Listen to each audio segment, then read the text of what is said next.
Hello everyone, welcome to RPSC study hub.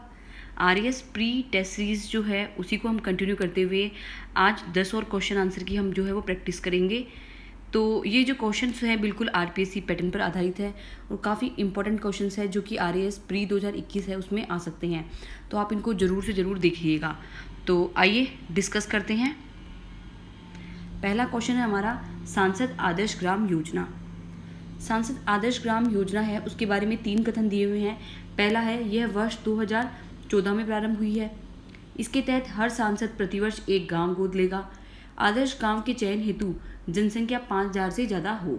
ये 3 कथन जो है इसमें दिए हुए हैं। इसमें से हमें चूज़ करना ऑप्शन कि 1 और 2 सही है, 2 और 3 सही है, 1, 2, 3 सही है और डी है 1 और 3 सही है।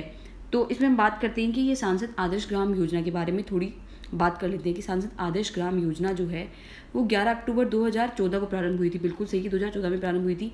यहाँ पे डेट नहीं दी हुई है, आप डेट थोड़ा ध्यान रख लीजिए। 11 अक्टूबर को शुरू हुई थी, 11 अक्टूबर 2014 को। ठीक है, उसके बाद में हम बात करें, इसके तहत हर सांसद प्रतिवर्ष एक गाँव गोद लेगा। अब इसमें क्या होता है कि हर जो सांसद जो होगा वो प्रतिवर्ष एक गांव गोद लेगा। बिल्कुल करेक्ट बात है कि हर सांसद को एक गांव गोद लेना होता है। फिर उसको डेवलपमेंट जो है वो करने के लिए उसको एक निश्चित राशि जो है 5 करोड़ की राशि जो है वो उसको दी जाती है। फिर नेक्स्ट है कि आदर्श गांव चयनित तो जनसंख्या 5000 से अधिक होनी चाहिए, जबकि ये जो कथन है ये गलत है। क्यों? क्योंकि इसमें 2 क्राइटेरिया बना रखे हैं। एक तो ये कि जो मैदानी क्षेत्र होंगे उसमें जनसंख्या जो है वो 3000 से लेकर 5000 के बीच में होनी चाहिए। 3000 से लेकर 5000 के बीच में होनी चाहिए। ठीक है, 5000 के बीच में। जबकि अगर हम बात करें कि कोई जनजाति क्षेत्र है, पहाड़ी क्षेत्र, दुर्गम क्षेत्र जो है उसमें जनसंख्या जो है वो 1000 से लेकर 3000 के बीच में। ओके, यानी जो दूर दराज के जो पिछड़े हुए क्षेत्र हैं, जनजाति क्षेत्र हैं, उसमें 1000 से लेकर 3000 जनसंख्या का आधार मान जाएगा। जबकि जो मैदानी क्षेत्र है उसमें जनसंख्या का आधार 3000 से लेकर 5000 होगा। ये जो है इसमें की गई है। अब इसमें क्या होगा कि 2019 तक, ठीक है, 3 गांव जो है उनका डेवलपमेंट जो है वो किया जाएगा। जबकि 2024 तक जो है 5 आदर्श ग्रामों का निर्माण जो है वो सांसदों के द्वारा किया जाएगा। इसके लिए 5 करोड़ की राशि जो है वो सांसदों को प्रदान की जाती है केंद्र सरकार के द्वारा। तो इसका सही आंसर जो है वो 1 और 2 सही आंसर है। जो थर्ड ऑप्शन जो है वो बिल्कुल गलत है। तो 1 और 2 सही आंसर है। नेक्स्ट हम बात करते हैं, मुख्यमंत्री आदर्श ग्राम पंचायत योजना किस वर्ष शुरू हुई थी? मुख्यमंत्री आदर्श ग्राम पंचायत योजना, अब इसमें ऑप्शन है 2014, 15, 16 और 17। मुख्यमंत्री आदर्श ग्राम पंचायत योजना जो है वो 2016 में, यानी सी ऑप्शन जो है इसका करेक्ट है, 2016 में शुरू हुई थी। अब इसके बारे में हम थोड़ी सी बात कर लेते हैं। जो मुख्यमंत्री आदर्श ग्राम पंचायत योजना जो है, जो केंद्र सरकार की योजना है सांसद आदर्श ग्राम योजना, उसी की तर्ज पर जो है ये प्रारंभ की गई थी। अब इसमें क्या होता है, इसमें प्रत्येक विधायक जो है प्रत्येक वित्तीय वर्ष में एक ग्राम पंचायत को जो है वो आदर्श ग्राम पंचायत बनाने के लिए जो है वो कार्य करता है विधायक। ओके, नेक्स्ट हम चलते हैं थर्ड क्वेश्चन पर। थर्ड क्वेश्चन है हमारा, 2020 में दीनदयाल उपाध्याय पंचायत सशक्तिकरण पुरस्कार किस जिला परिषद को प्राप्त हुआ है?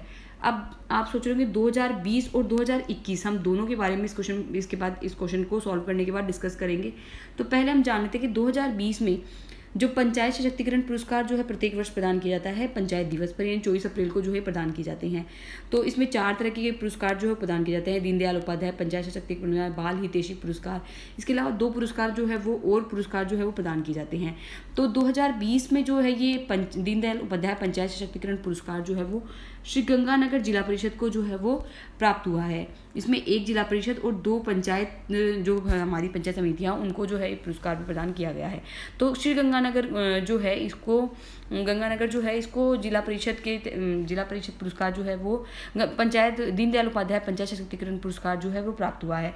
और इसके लिए क्या है, 50 लाख रुपए की राशि जो है वो इसमें प्रदान की जाएगी दीनदयाल उपाध्याय पंचायत सशक्तिकरण पुरस्कार के तहत। अब हम बात करें 2021 का पुरस्कार। 2021 का जो पुरस्कार है वो कोटा जिला परिषद को जो है वो प्रदान किया गया है। इसके तहत 50 लाख रुपए की राशि जो है वो जो दी गई है किसको, कोटा जिला परिषद को। तो अब क्या है कि पहले 2020 के पुरस्कार जो है वो भी इंपॉर्टेंट, कई बार पूछ लिया जाता है आरएस में, और 2021 के। तो आपको 2020 और 2021 जो है वो दोनों के याद कर लेने हैं, लेकिन 2021 का जो है उस पर ज़्यादा फोकस कर लीजिएगा आप। तो 2021 का जो पुरस्कार वो किसको मिला है, कोटा जिला परिषद को, जबकि 2020 वाला मिला है गंगानगर जिला परिषद को। नेक्स्ट फोर्थ क्वेश्चन पे हम बात करें, निम्न कथनों में से असत्य कथन चुने। अब असत्य कथन को चुनना है। तो पहला स्टेटमेंट है, राजस्थान पंचायती राज अधिनियम 1953 को 1993 में संशोधित किया गया। अनुच्छेद 243 जी में पंचायती राज के अधिकार, शक्तियां और जिम्मेदारियां शामिल है। सी ऑप्शन है, वर्तमान में राजस्थान में 33 जिला परिषद और 352 पंचायत समितियां हैं। फोर्थ ऑप्शन है, वर्ष 2019 में नई पंचायतों के गठन के बाद राज्य में कुल ग्राम पंचायतें 11,341 है। तो ये 4 ऑप्शन जो दिए गए हैं, आप मुझे कमेंट बॉक्स में बताइएगा कि इसका क्या आंसर होगा। तो इसका आंसर जो है, अब मैं इसका आंसर बताने जा रही हूँ, तो आप इस बार स्क्रीन को पॉज कर लीजिएगा जब आप अपना आंसर जो है कमेंट बॉक्स में करें, क्योंकि उसके बाद जो है मैं इसका आंसर दूंगी, तो उससे क्या होगा, आप अपना आंसर भी चेक कर सकते हैं तुरंत ही। तो इस क्वेश्चन का जो आंसर है वो है ए स्टेटमेंट जो है वो बिल्कुल गलत है। क्यों? क्योंकि राजस्थान पंचायती राज अधिनियम 1953 का है, बिल्कुल सही है, लेकिन संशोधन जो हुआ है वो 1994 यानी 1994 में संशोधन जो है वो हुआ था, ना कि 1993 में। और बाकी जो स्टेटमेंट है कि 243 जी में पंचायती राज के अधिकार, शक्तियां, जिम्मेदारी शामिल है, बिल्कुल सही है। वर्तमान में राजस्थान में 33 जिला परिषदें हैं और 352 पंचायत समितियां हैं। वर्ष 2019 में नई पंचायतों के गठन के बाद कुल ग्राम पंचायतें 11,341 है। तो ये तीनों स्टेटमेंट बी सी डी तो सही है, लेकिन ए स्टेटमेंट जो है वो गलत है। नेक्स्ट हम चलते हैं फिफ्थ क्वेश्चन पर। स्वच्छ भारत मिशन ग्रामीण के अंतर्गत व्यक्तिगत शौचालय हेतु कितनी राशि उपलब्ध करवाई जाती है? स्वच्छ भारत मिशन जो है हमारा ग्रामीण, इसके अंतर्गत अगर व्यक्तिगत शौचालय जो है उसके लिए 10,000 ऑप्शन है, 12,000 है, 18,000 है और 20,000 है। तो इसके तहत 12,000 रुपये जो है वो प्रदान किए जाते हैं स्वच्छ भारत मिशन ग्रामीण के तहत शौचालय निर्माण हेतु। नेक्स्ट हम चलते हैं 6 क्वेश्चन, राजीव गांधी जल संचय योजना। राजीव गांधी जल संचय योजना जो है, इसके बारे में स्टेटमेंट देखते हैं। 3 स्टेटमेंट दिए हुए हैं। 20 अगस्त 2020 से प्रारंभ हुई थी, राज्य के 26 जिलों में लागू है, इसका दूसरा चरण 2022 में पूरा होगा। ठीक है, 3 स्टेटमेंट इसमें दिए हुए हैं। तो ये राजीव गांधी जल संचय योजना जो है वो 20 अगस्त 2020 को नहीं बल्कि 20 अगस्त 2019 को प्रारंभ हुई थी। तो ये स्टेटमेंट एक तो गलत है कि 20 अगस्त 2019 को ये जो है प्रारंभ हुई थी। उसके बाद है राज्य के 26 जिलों में जो है ये लागू है। ठीक है, राज्य के जो 26 जिले हैं उसमें ये लागू है। और नेक्स्ट हम बात करें, इसका दूसरा चरण 2022 में पूरा होगा। तो इसका जो है, इसमें तीनों स्टेटमेंट जो है वो तीनों ही गलत है। राज्य के 26 जिलों में लागू भी नहीं है, दूसरा चरण 2022 तक पूरा होगा। ये दोनों जो तीनों स्टेटमेंट जो है वो है तीनों ही गलत है। अब हम सही बात कर लेते हैं कि 20 अगस्त 2019 को जो है ये योजना जो है वो प्रारंभ हुई थी। इसके अलावा राज्य के जो 33 के 33 जिले हैं वहाँ पर जो है ये योजना जो संचालित की जा रही है। और उसके अलावा क्या है, 200 जो 33 जिले हैं उसमें भी 295 जो ब्लॉक है उसके 1450 जो ग्राम हैं, ग्राम पंचायतें हैं, 1450 यानी 33 जिलों की 295 ब्लॉक के 1450 जो ग्राम पंचायतें हैं उसके 4029 गाँवों में, ठीक है, ये ध्यान रखना, 4029 गाँव में जो है राजीव गांधी जल संचय योजना जो है वो संचालित की जा रही है। और प्रत्येक चरण की अवधि जो होगी वो 2 वर्ष की होगी। यानी 2019 में शुरू हुआ है तो 2021 में जो है वो दूसरा चरण जो है वो जो इसका दूसरा चरण जो है वो शुरू होगा। ठीक है, तो यानी 2019 के बाद 2021 फिर ऐसे 2 साल में जो है ये इसका लक्ष्य जो है वो निर्धारित है। और 33 नहीं 33 जिलों में ये योजना जो है लागू है। तो इसका आंसर जो है वो डी हो जाएगा। नेक्स्ट है, विलेज मास्टर प्लान के बारे में अग्रलिखित में से क्या सही नहीं है? ठीक है, विलेज मास्टर प्लान जो है वो राजस्थान सरकार द्वारा जारी किया गया था। तो ये जो है वो 2050 तक का विज़न जो है वो प्रोवाइड कराता है। तो इसके स्टेटमेंट जो है हम देख लेते हैं।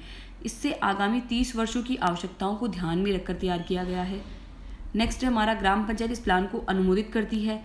इस प्लान की पूरी जानकारी ई पंचायत पोर्टल पर उपलब्ध है। यह प्लान राजस्व विभाग एवं पंचायती राज विभाग द्वारा संयुक्त रूप से तैयार किया जा रहा है। अब ये जो है, अब इसका स्टेटमेंट जो है, पहला स्टेटमेंट बिल्कुल करेक्ट है कि इसे आगामी 30 वर्षों की आवश्यकता है, यानी 2050 तक की अवधि के लिए जो है हम इसको ध्यान में रखते हुए जो है इसको बना रहे हैं। ठीक है, और ग्राम पंचायत इस प्लान को अनुमोदित करती है, बिल्कुल गलत। क्यों? क्योंकि ग्राम पंचायत इसको अनुमोदित नहीं करती है, बल्कि पटवारी और ग्राम विकास अधिकारी क्या करते हैं, मास्टर प्लान तैयार करते हैं और उसे सरपंच और गाँव के जो वार्ड पंच हैं वो ग्राम सभा में जो है इसको अनुमोदित करते हैं, ना कि ग्राम पंचायत इसको अनुमोदित करती है।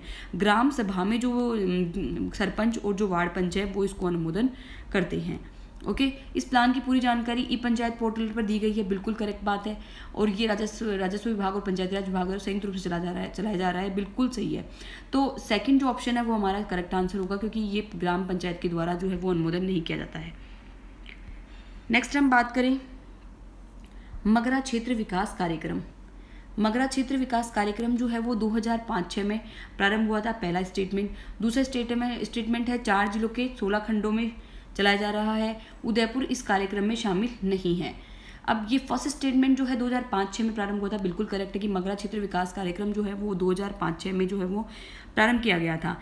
इसमें 4 जिलों के नहीं होकर 5 जिलों के, ठीक है, 5 जिलों में ये चलाया जा रहा है। 5 जिलों में कौन कौन से हैं? एक तो है हमारा अजमेर, भीलवाड़ा, चित्तौड़गढ़ और पाली, भीलवाड़ा और राजसमंद, ठीक है। तो किस किस में चला जा रहा है? अजमेर में, भीलवाड़ा में, ठीक है, अजमेर में, भीलवाड़ा में और राजसमंद में, पाली में और चित्तौड़गढ़ में। उसके 16 खंडों में चला जा रहा है, 4 जिलों, तो ये स्टेटमेंट गलत हो गया। दूसरा है उदयपुर इस कार्यक्रम में शामिल नहीं है, बिल्कुल करेक्ट बात है, उदयपुर इसमें शामिल नहीं है, ठीक है। तो इसका सही आंसर जो है वो हो जाएगा हमारा डी, 1 और 3 जो है वो सही है। 9th क्वेश्चन पर हम चलते हैं, स्वयं विवेक जिला विकास कार्यक्रम। स्वयं विवेक जिला कार्यक्रम, इसमें फर्स्ट स्टेटमेंट है वर्ष 2008-09 में जो है ये प्रारंभ हुआ था। यह 100% केंद्र सरकार द्वारा जो है वित्त पोषित है। अब ये जो पहला स्टेटमेंट जो है वो रॉन्ग है, क्यों? क्योंकि ये स्वयं विवेक जिला विकास कार्यक्रम जो है वो 2005-06 में चलाया गया था, 2005-06 में जो है ये चलाया गया था, ना कि 2008-09 में, ओके। और ये 100% केंद्र सरकार द्वारा वित्त पोषित है, बिल्कुल गलत बात है। ये 100% राज्य सरकार के द्वारा जो है वित्त पोषित है, ना कि केंद्र सरकार के द्वारा। तो दोनों ही जो स्टेटमेंट जो है वो यहाँ पर क्या है, गलत हो जाते हैं। तो इसका सही आंसर क्या हो जाएगा? डी, न तो 1 न ही 2, बिल्कुल करेक्ट बात है कि ये दोनों स्टेटमेंट जो है वो गलत है, तो डी आंसर जो है वो इसका सही हो जाएगा। अब स्वयं विवेक जिला विकास कार्यक्रम, थोड़ा इसको जान लेते हैं। स्वयं विवेक जिला विकास कार्यक्रम जो है ये जिला कलेक्टर को जो है वो एक अतिरिक्त अधिकार जो है वो प्रदान करते हैं, यानी एक सुविधाएं जो है उनको उपलब्ध करवाते हैं। किसके लिए? कि मान लो राज्य में भी कोई भी क्षेत्र के अनुरूप जो है विकास करना है, ठीक है, आवश्यकता के अनुरूप विकास करना है, आपातकालीन कोई परिस्थिति हो गई है तो उसका सामना करने के लिए जितने भी आर्थिक संसाधन होंगे वो जिला कलेक्टरों को क्या होंगे, उपलब्ध होंगे। और साथ ही रोजगार के अवसर भी जो है वो आपातकालीन परिस्थितियों में जिला कलेक्टर जो है वो सृजित कर सकते हैं। सामुदायिक परिसंपत्ति का निर्माण करना, ठीक है। तो इस हेतु जो जिला कलेक्टर जो होगा उनके पास आर्थिक संसाधन जो है उपलब्ध हो जाएंगे, तो जिला कलेक्टर की शक्ति जो है इस कार्यक्रम के द्वारा काफ़ी बढ़ जाती है। नेक्स्ट हम लास्ट क्वेश्चन पे बात करते हैं, 10th क्वेश्चन। MPLAD और MLALAD में समरूपता नहीं है, तो MPLAD और MLALAD क्या है ये भी देख लेते हैं। MPLAD का मतलब हो गया member of parliament local area development, यानी सांसद, ठीक है, सांसद स्थानीय क्षेत्र विकास कार्यक्रम। जबकि MLALAD क्या है? Member of legislative assembly local area development, यानी जो हमारा विधायक स्थानीय क्षेत्र विकास कार्यक्रम जो है वो है। तो इसमें समरूपता नहीं है, इन दोनों के रूप में समरूपता क्या नहीं है, तो उसके लिए 4 स्टेटमेंट दिए गए हैं, तो 4 स्टेटमेंट में से हमें सेलेक्ट करना है। तो पहला जो कथन है वो ये है, योजना अंतर्गत 5-5 करोड़ की राशि जनप्रतिनिधि को प्राप्त होती है। नेक्स्ट है, दोनों योजनाओं की नोडल संस्था जिला परिषद है। इन दोनों योजनाओं की राशि जो है वो अव्यक्तिगत है, दोनों योजनाएं केंद्र सरकार द्वारा वित्त पोषित है। तो इसका फर्स्ट स्टेटमेंट जो है वो बिल्कुल सही है कि 5-5 करोड़ की राशि जो है वो जनप्रतिनिधि को प्राप्त होती है। दोनों योजनाओं के लिए नोडल संस्था जो है वो जिला परिषद है। योजनाओं की राशि जो है वो अव्यक्तिगत होती है। जबकि डी जो ऑप्शन है, दोनों योजनाएं केंद्र सरकार के द्वारा वित्त पोषित है, ये स्टेटमेंट जो है वो रॉन्ग है।